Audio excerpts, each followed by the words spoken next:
seats. Chop chop.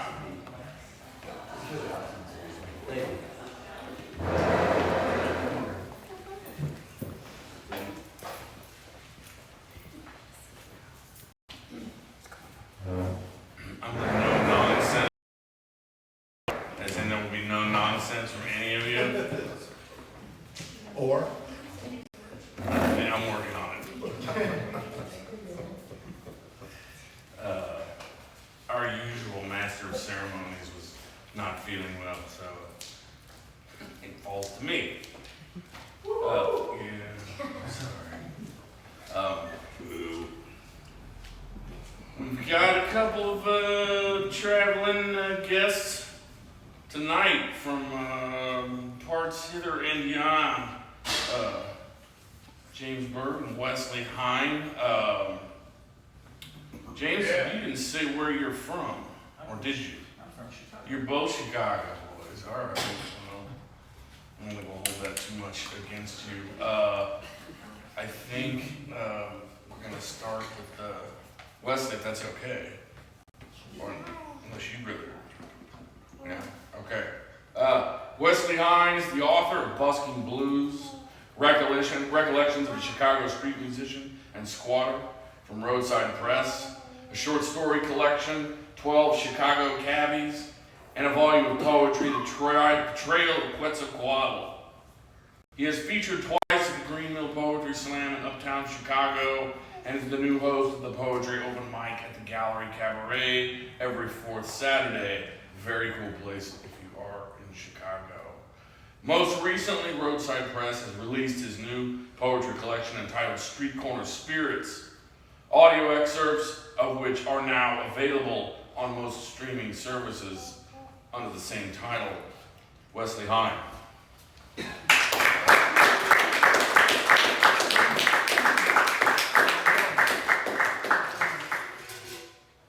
I am back again. Welcome back, Westley. Thank you, Mark. Yeah. First time was 22.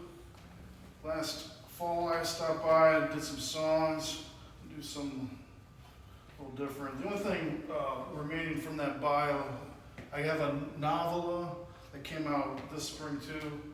I'm always busy. And so some of my books there, if you want to peruse them, are there on the happy table.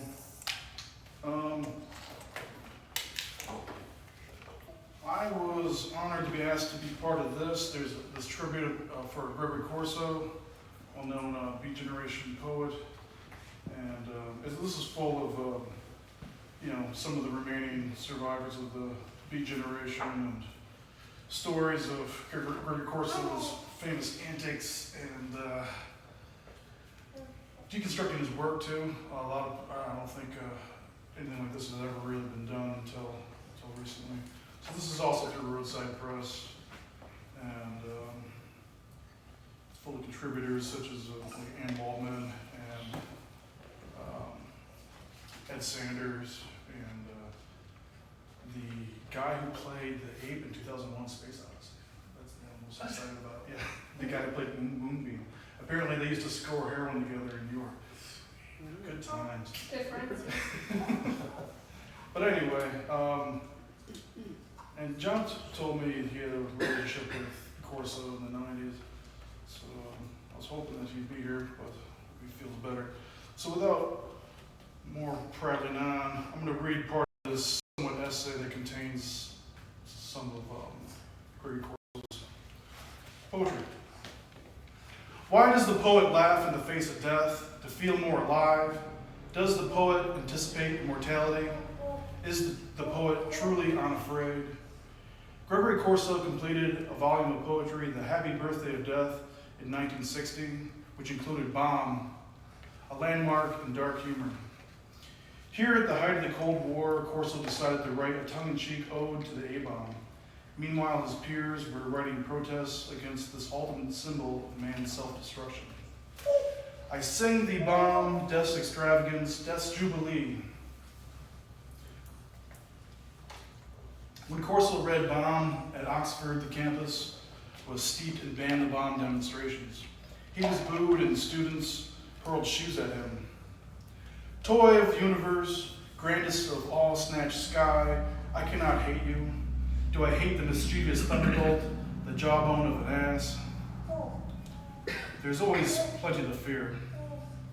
We can protect ourselves from danger only so much. We can prepare, we can speak out against evil. We can draw a line. We state the obvious and try to be on the right side of history. But after common sense is clear, what about poetry? Gregory sarcastically celebrates the bomb as the culmination of man's ambitions throughout history.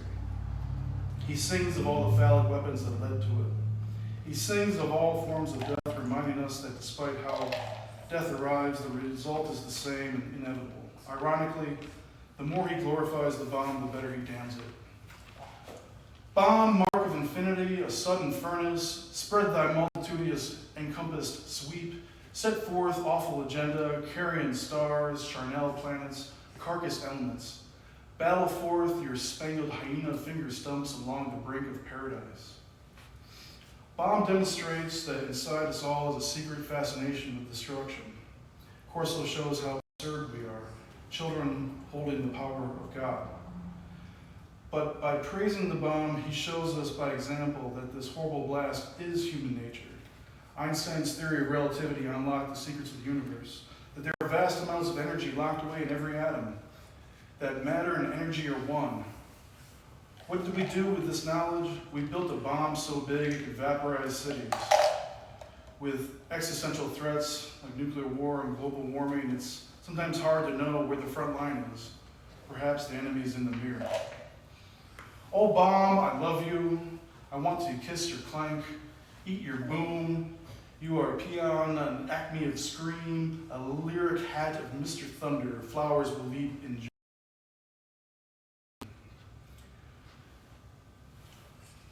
Listen to enough political poems preaching with righteous indignation, one might wish that the end of the world would just come already. Once and for all. But using a sly wit, bomb becomes etched on the funny bone, stuck in the gut, shaken with belly laughs. The effect is that we remember the joy of being alive and why life must be protected. Why does the poet laugh in the face of death? The poet laughs because the poet is full of life.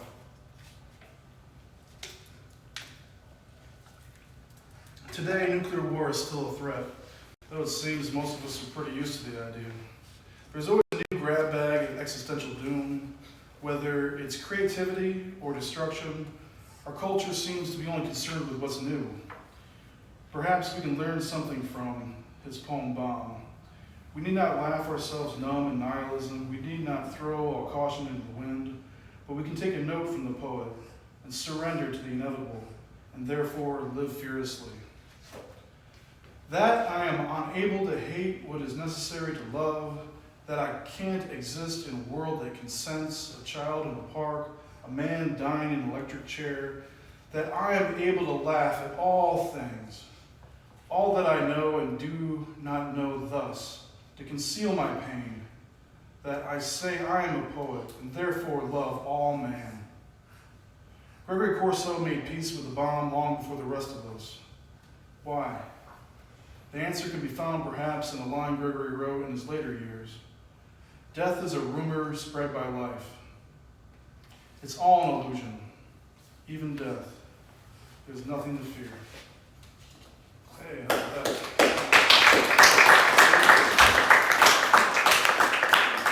Oh, yeah. Oh, I like this new space. Last time I was here was in the bookstore. It's pretty cool. All right. I'm going to do a bit of this here. All right. A 14-year-old boy raises his fist at me. I get down on one knee. His hands are taped up. He's wearing an undershirt with an Everlast logo. Sweat is pouring from his scalp, which is buzzed into a fade. As I snap his picture, his eyes flash a look of innocence, then fearlessness. Are they the same thing? Through this lens of the camera, I see things that might not have been there before. Is it life experience that makes so many old folks afraid of everything? Is it ignorance that makes youngsters so afraid of life, so unafraid of life, so unafraid of death? I'm not getting paid for this, neither is he. Magazine in Chicago. Yeah, one of my early attempts at being a published writer was to work for this boxing magazine, and I'm not much of a sports guy, and it was a challenge. So that I find amusing. But here's an actual fight scene. I was more interested in the crowd than the fight. Mustaches wet with beer, the stoic judges with potato faces, leather expressions, bald spots haloed in curls. The only women present are the two card girls. Between each round, they take turns carrying a large placard. Round one, round two. Teetering on high heels, they parade across the bloody ring in blue bikinis, hip bones protruding, toothpaste commercial smiles, ribs you could scrub your clothes on. Tan, shaved, and sterilized, they grit their teeth. The men in the crowd hoot and whistle in celebration of their anorexia. I have to admit, it's a lively scene. The ring grows stained like a dirty bathtub. The air fills with more blue smoke. The ground gets sticky with beer. The bloodlust is palatable as one fighter after another beats the shit out of the other fighter. Loose teeth are sent flying across the room. A kid is collecting them like a ball boy in a tennis match. He assembles the pearly whites and the necklaces, which he sells in the parking lot afterwards.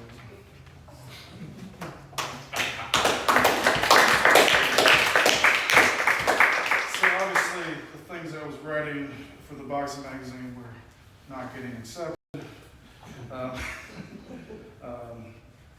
This is just me trying to write something for it. So soon I'm pacing in my studio apartment, trying to write a story, any story for the magazine. I begin bouncing on my heels. The floor shakes, the light bulb hanging from the ceiling sways.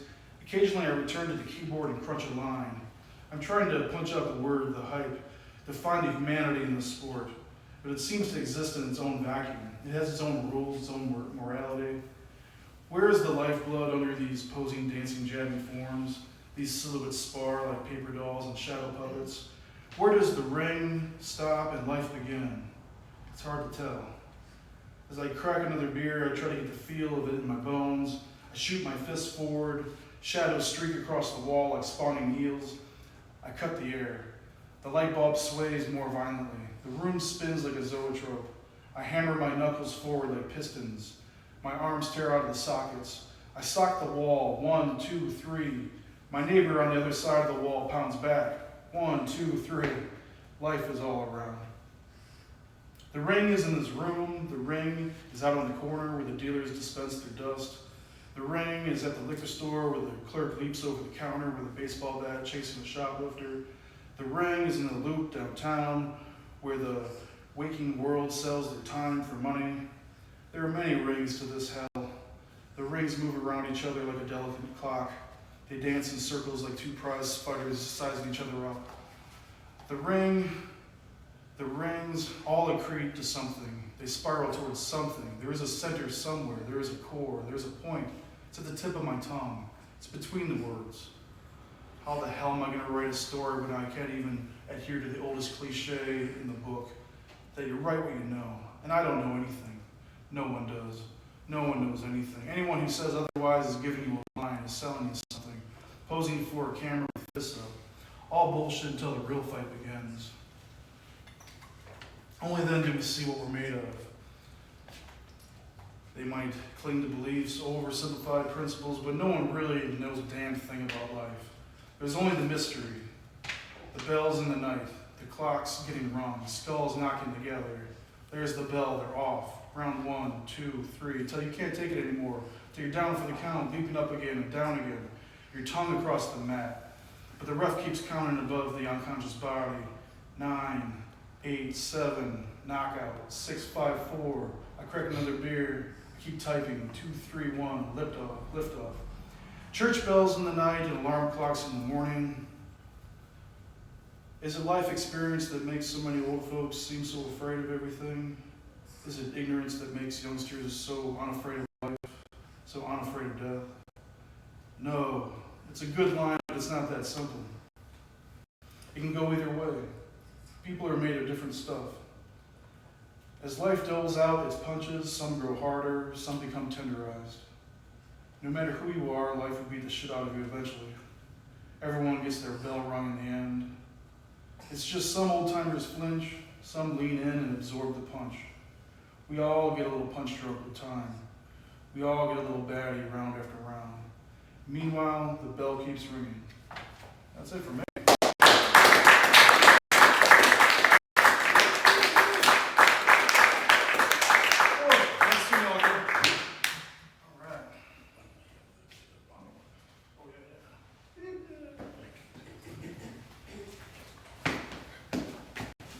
Westley, Heine, thank you so much. Nice gesture. All right, James Berg is a writer and musician. He's performed in Nashville, Paris, Chicago, and everywhere in between. His debut album, Trouble, is available online and here in the gallery. James Berg.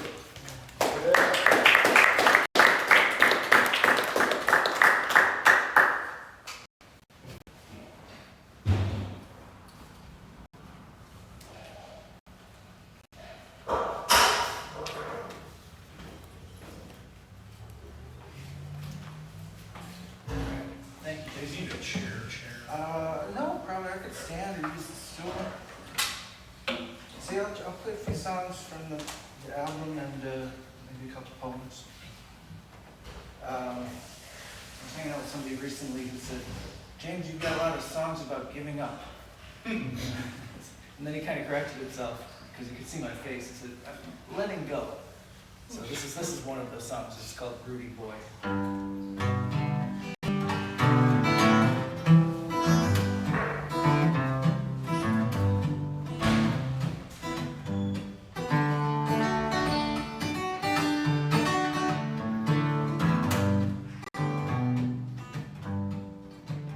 Well, Rudy lost his head selling mushrooms to the dead. Never knew which way I'd go. Jumped into a lake, said it was a big mistake. Never cared enough to let it go. He let it go, he let it go. Rudy boy, he had to let it go. Let it go, he let it go. Ah, Rudy boy had to let it go.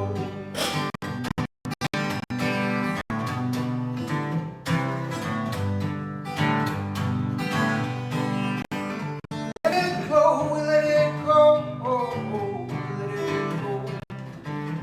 Ah, Rudy boy had to let it go. What happened in the fall when he ran into that boat? Finally got caught, but the test was far too tall. Let it go, let it go. Ah, Rudy boy had to let it go. Well, Rudy went away, ended up down in LA. Thought he had a few years he could blow. Ran into a mob and he asked him for a job. Thought that he should stick to what he know. Oh, oh, let it go, let it go. Ah, Rudy boy had to let it go. Let it go, he let it go. Ah, Rudy boy had to let it go. Got himself in deep, took on more than he should keep. He'd so more than a year. If he'd acted like some sheep, let it go, let it go. Ah, Rudy boy had to let it go. He was skimming off the top, didn't care enough to stop. His clothes were ragged and he couldn't sew. Someone busted up his face. Rudy looked a big disgrace. Never knew when it was time to go. He let it go, he let it go. Rudy boy, he had to let it go. Let it go, he let it go. Oh, Rudy boy had to let it go.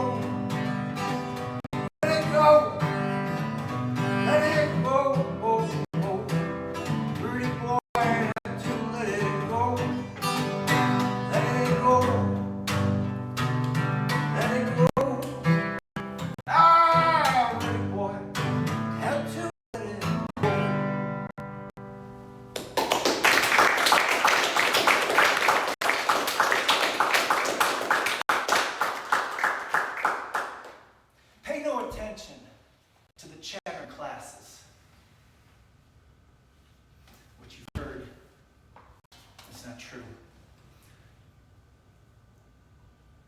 I really do respect those fucking pigs. Even that dumb fuck porker built his house out of straw. It'll be a shame when I have to sink my teeth into their throats. It's the squealing that really hurts. The sound of a living being struggling and failing to remain alive. It breaks my heart if I'm going to be honest about it. It breaks my heart. I'm a sensitive wolf. I have a soul, goddammit! It hurts to kill. Maybe that's why I allowed that squealy motherfucker in the straw house to get away. Knocked on his door, practically poked my paw through the straw while doing so. He said he wouldn't let me in. Not by the hair, his chin. So I huffed, and I puffed, and I blew his house in. But I hardly chased him as he scampered to his brother's wooden shack. This game, this wretched game we call life, it breaks my heart, as I've said already. While I bounced over that silly pile of wood, through an eye in an opening, porkers were hugging each other, shaking. The fat glistened. My mouth watered. Enough of this bullshit.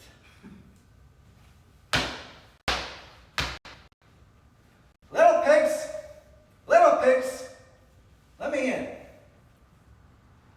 know what they said? Not by the hair of our chin.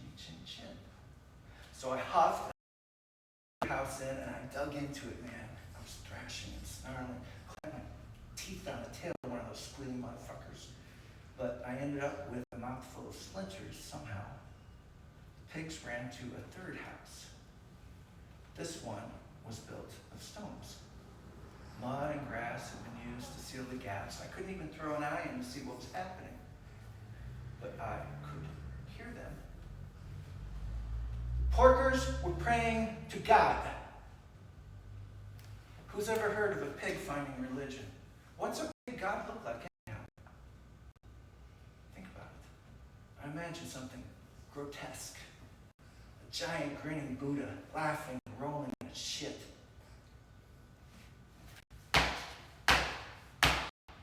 Little pigs, let me in. You know what they said? Not by the hair or chin. So I huffed and I blew their house in. But I didn't. I huffed and I puffed. The house didn't move. I started screaming. It was pitiful. I was humiliated. All the little woodland creatures came into the clearing to see what was the matter. The chipmunks were chattering. Mama bear just shook her big head. And I took my tail and put it between my legs and lumbered deep into the woods. I've done a lot of soul searching, and I know I've got a long way to go. The road to mental well-being is a winding one. I'll take it step by step.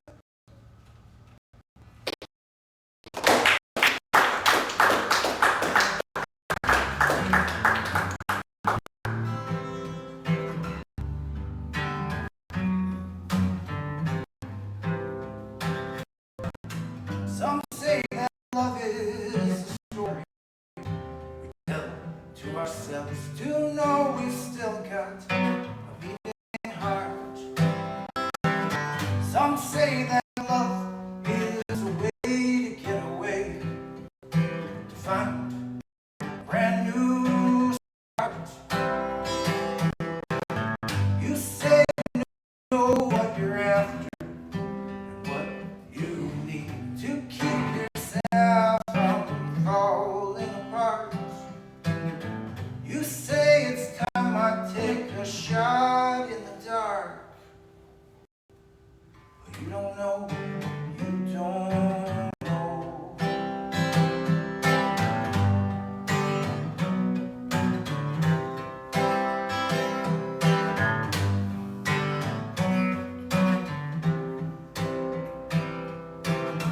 Some say that love is a game.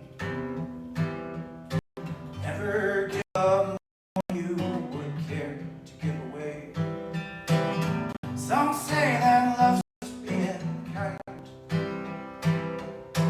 Give away what you can to those who need your time. I say that love is looking in your eyes and knowing suddenly I've got to make my mark. You say it's time I take a shot in the dark. But you don't know, you don't know.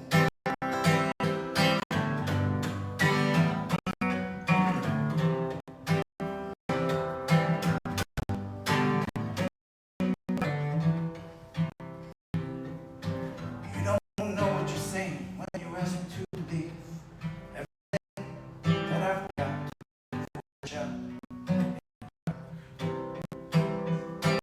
You don't know what it means to me to leave what I love for a shot in the dark, for a shot in the dark.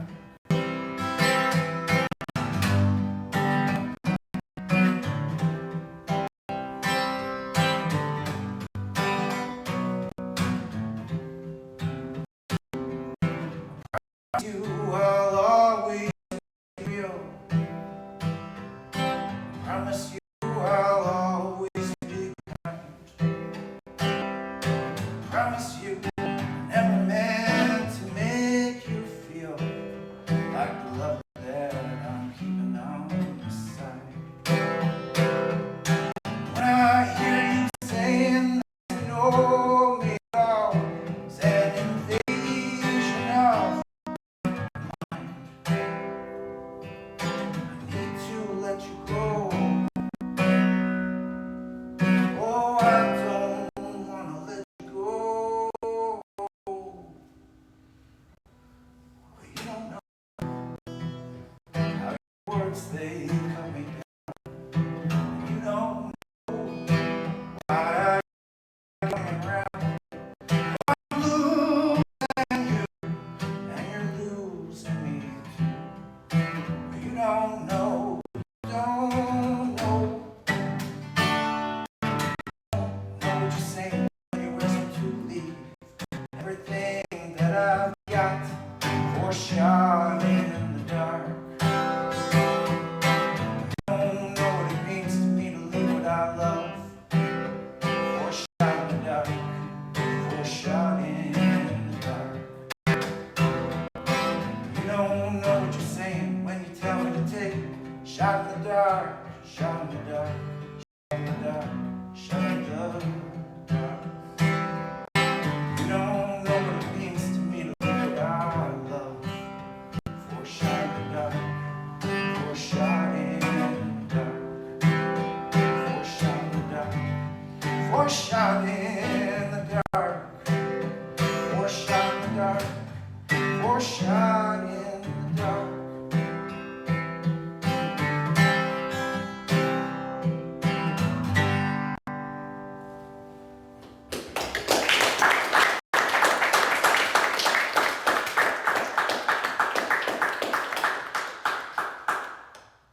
I've sharpened teeth on silver moons and seen the earth bleeding blues upon a midnight sky. I've wallowed too in the muckety muck that sucks one under till all that's left is scheming, struggling to find a way to keep on breathing. I'm standing now on a crowded concrete platform, waiting for my rail machine to take me home. A man is singing, and everyone looks away. I'm the only one who watches. This man, dressed in slacks and a leather jacket, briefcase at his feet, arms open wide, letting his deep voice soar, untethered, if only for a moment.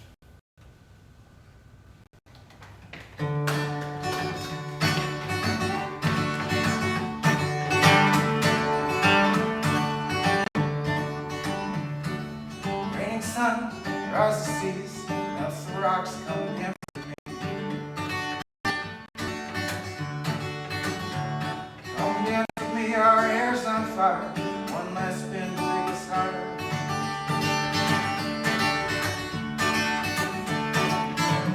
You can't see your own face, you can hear your own heart.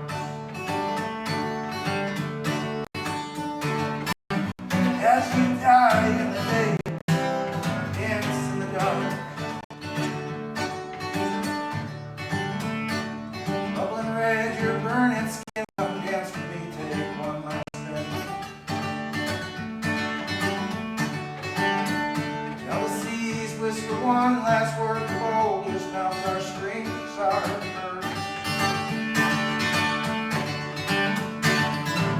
You can't see your own face, you can hear your own heart. As you die in the day, dance in the dark. Hear your own heart. Hear your own heart. Hear your own heart. Hear your own heart.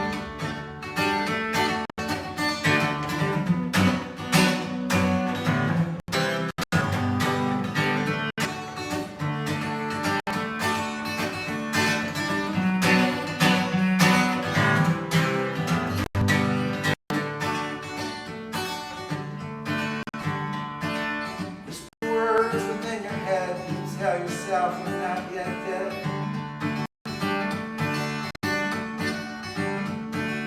Hand in hand, take one more chance. This is our last scar.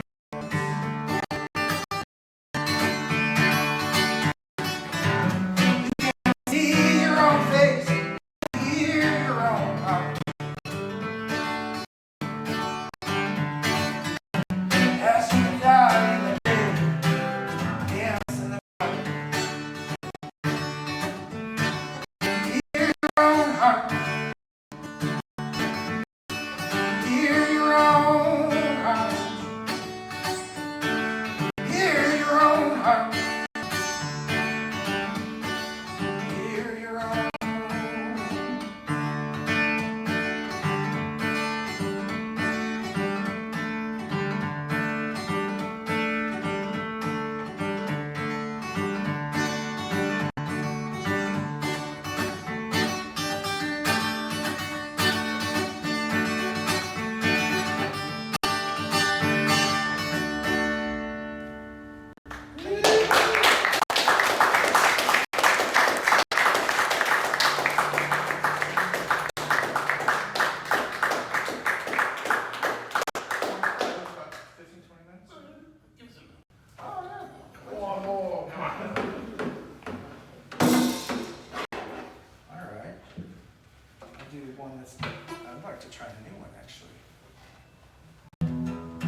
And another for Westley, alright. Let's take 10 minutes, and I've got a sheet up here with a pen, if anybody wants to read. Back in 10.